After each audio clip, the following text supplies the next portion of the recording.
Right guys, today's project got this TRD 2016 Toyota Tacoma, and we're going to get to it.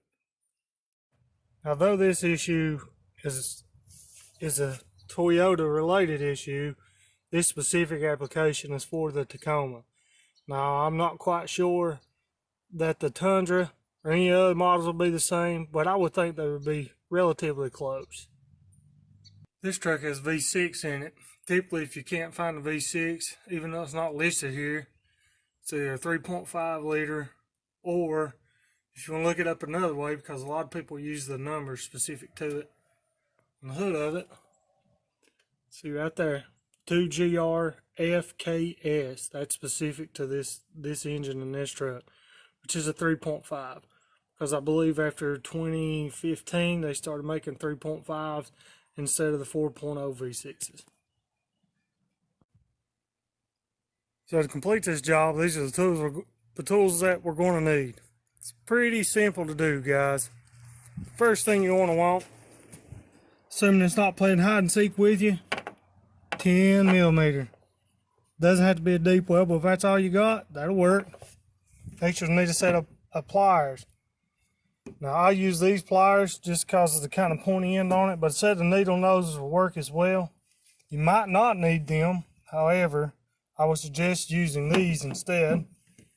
This piece is a fuse puller in the event we have a bad fuse, which can be found underneath the hood. You'll see in a later video. Make sure you keep this.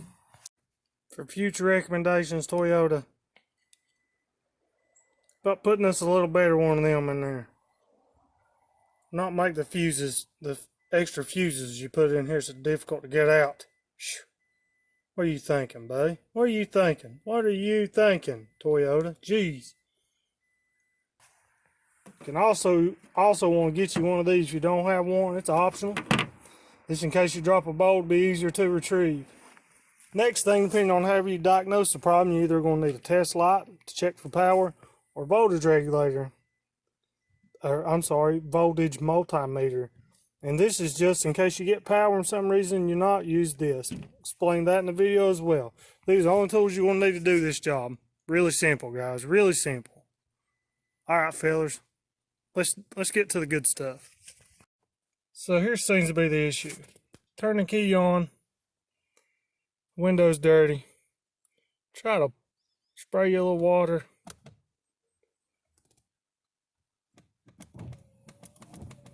No water.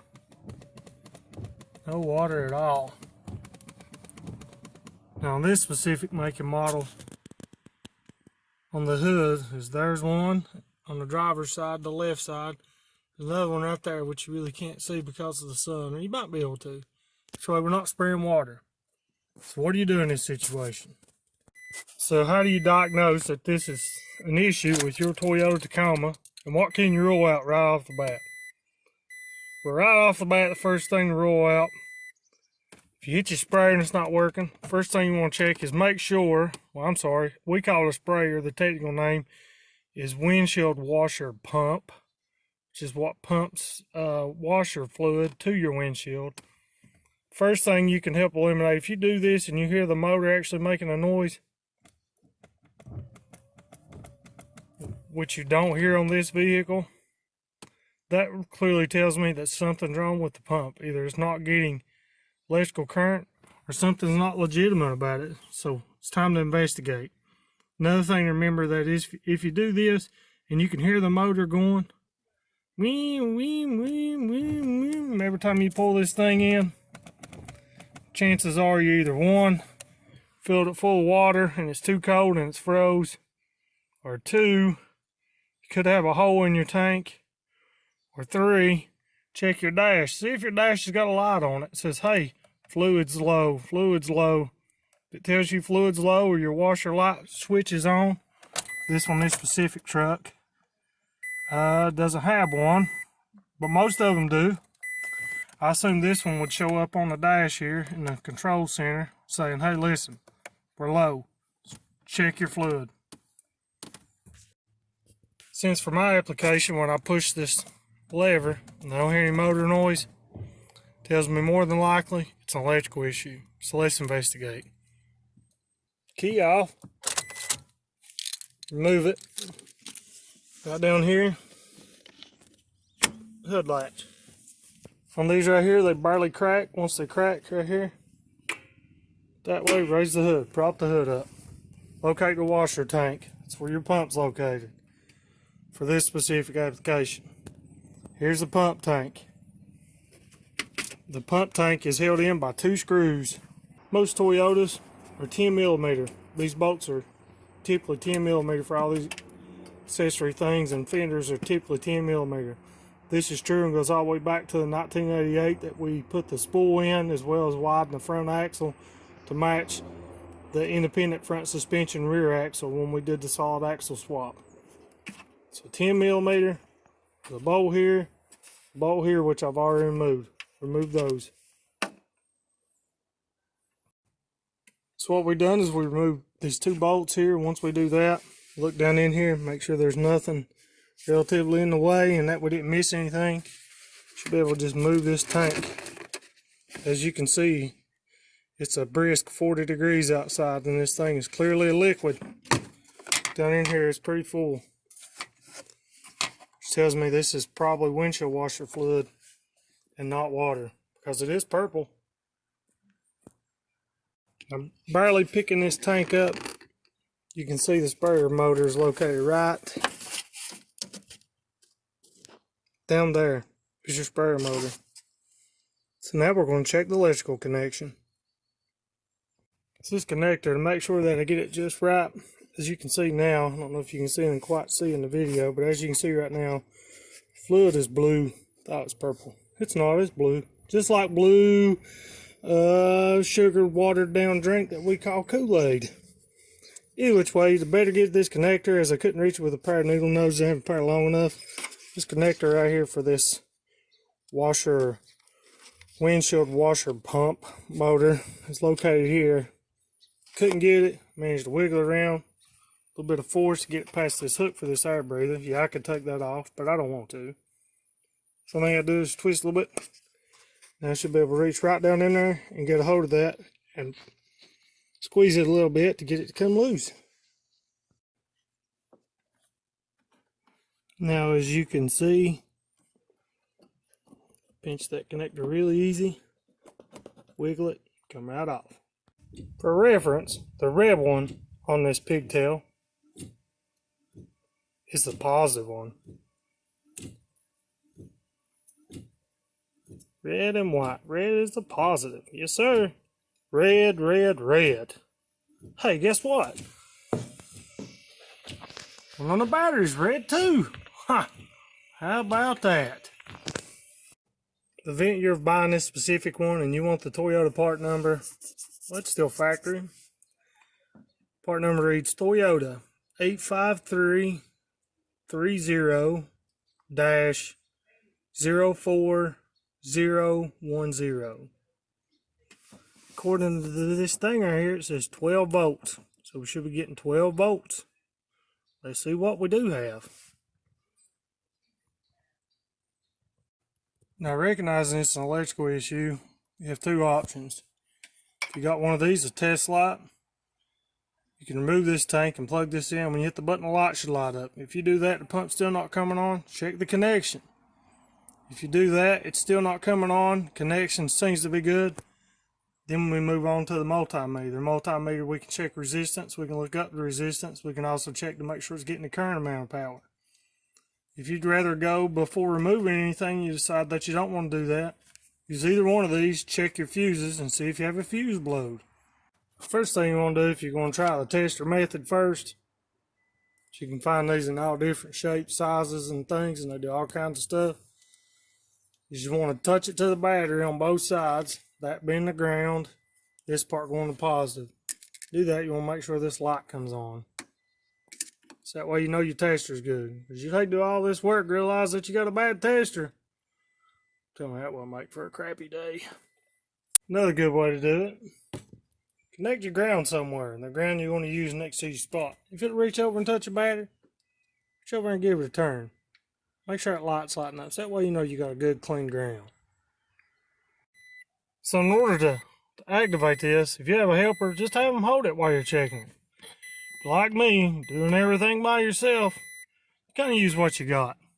Just a little piece of clothesline, wrap it around there, pull it real tight, and then all I have to do is when I turn the key on, it automatically start the spraying motion. Works for me. Voltage meter and the wiper's fully engaged. Both terminals on this have no light, so I'm not getting any power. This specific application is located behind the battery box. Here's the battery. This is the driver's side. It's located right here. You got a tab here, tab here, tab located right here. Push all those in. So it's a pinch. Box come loose. Flip this box over, and wouldn't you know, a diagram. This diagram, if you look on it, might say windshield washer tank or washer or sprayer or something of that sort of nature. Check it out. Making a quick glance at this fuse box cover, I can tell you clearly there's nothing labeled washer or windshield wipers or any kind of sprayer specifically. These are all bigger relays that are bigger to the right. The ones on the left are the fuses in which you see here. So when you hold this cover like this should be relevant to exactly the way this sits. I don't see anything on here that indicates windshield or washer. Don't forget on this fuse panel, future reference, it's a fuse puller right here. Pull that out. We're going to need this.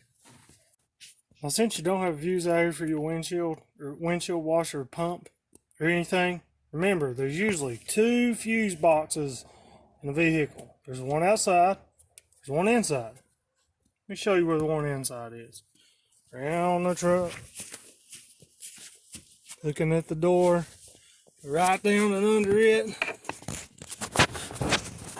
and there's your fuse box. If you look, you see the 10 amp in the middle. It says washer on it. Right about wiper, washer. Let's remove this cover and check this fuse. Now, in order to remove this fuse box, here in this cover, I just took this knife. You can use a screwdriver. Right down in there like that, and then pull it like that. And once I did, come right off. If it's warmer in your area, it might pop right off. If not, use a screwdriver. Now, we're going to locate that washer one, which is located right here. Another thing that makes it easier about finding this, you should look on that side where this come off. Should be a 30, 7.5. There should be a 10 amp right in the middle. Should be the one we're looking for. Just as we just said, there's a 30 in the middle. There's a 10, 7.5. As you can tell, somebody, I believe it might have been in here before. Unless they installed it wrong from factory, because you can see the directional fuses on that side. They're all red one way. That 10 looks to be out of place. Let's investigate. Now, if you choose not to remove that, that would be fine. You can check that with a voltage meter, no problem. However, if you want to visually inspect it, remember the tool I set to grab to pull the fuse with? Yeah, we're going to need that. So go ahead and get that thing handy. Reach right up in here, grab that fuse, and let's see what we're really working with. Visually inspection. So here's our fuse.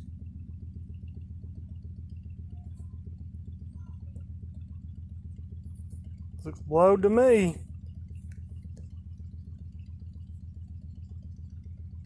We'll need to replace that.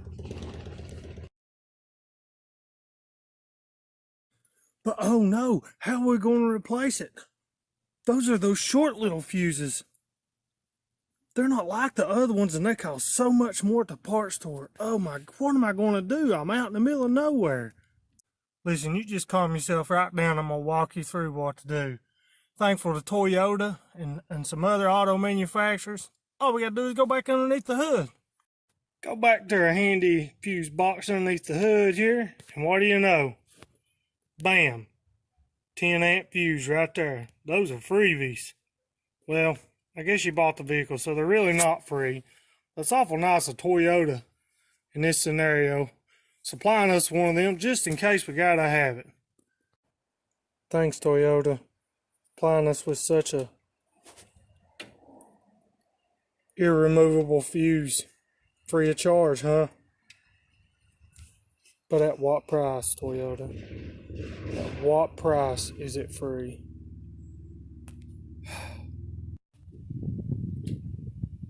After replacing that fuse, we now have power.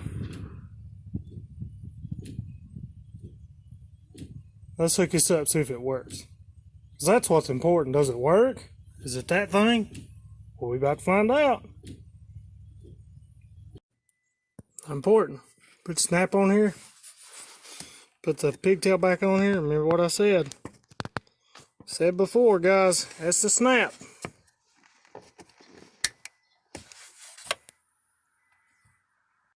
Now let's give her a whirl. Hold my handle for me, my good sir rope. And there it is. Even though I moved that, pull that out there originally, I'd recommend just take that air box loose and scoot it over. Give you a little more room. In the event that you really just don't want to fight with it, right here is a clip that holds this wire loom together. It holds all the wires together. You can pry that thing off right there. Take that thing off and you can have you some more slack. Snap that back on there. Once you get it on there, it should just turn right around just like that.